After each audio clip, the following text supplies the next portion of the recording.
ఒరిసేలో తడి సొల్లు కబుర్లా బోర్డు పని చేయండి. మధ్యాహ్నం మిరప తోటలో కలుపు తీయాలా? ఏంటమ్మా రాజకుమారి, ఏంటి ఇంటర్వెల్ తీసుకున్నావా? ఆ కూకునేదేదో పంపు సెట్ లోకి వెళ్ళి కూగా. నేను వెనకమాల వచ్చేస్తాను. ఎందుకు? ఎందుకంటే నాకేం వద్దులే. ఇదిగో నువ్వు వద్దన ఉంటే నేను ఎండిన చచ్చిపోతాను. ఇంకొకటి ఎన్ని నేను లవ్ అవుతాను తెలుసా? ఏటో మరీ మగవాటి పెట్టేస్తున్నావు. సరే బేగిరా. ఇది ఆడంగులు ఒళ్ళు దాచుకోకుండా శుభ్రంగా పని చేయండి. నేను పంపు సెట్ దగ్గర వెళ్ళి మోటార్ ఆన్ చేసి వస్తాను. ఏంటో భయ్యా పంపు సెట్ దగ్గర వెళ్తావా? అరే మోటార్ ఆన్ చేద్దారని.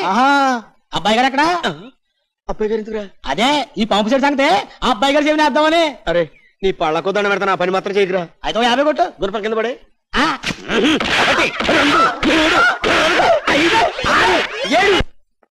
ఏంటలా కొడుతున్నావు? నువ్వెక్కడ కొట్టమన్నా? నేను కొట్టబోతు దెబ్బలు కాదు డబ్బులు. డబ్బులా? నన్ను ఈడితే దమ్ముడి లేదు. నీకు అంతగా కావాలనుకుంటే అబ్బాయి గారి చేతి కొట్టిస్తాను. నువ్వు వెళ్ళి గుండు కొట్టుకొచ్చే. గుండె ఎందుకురా? చెవిలో పడే. నేను అడిగింది పళ్ళు కాదు చెప్పు.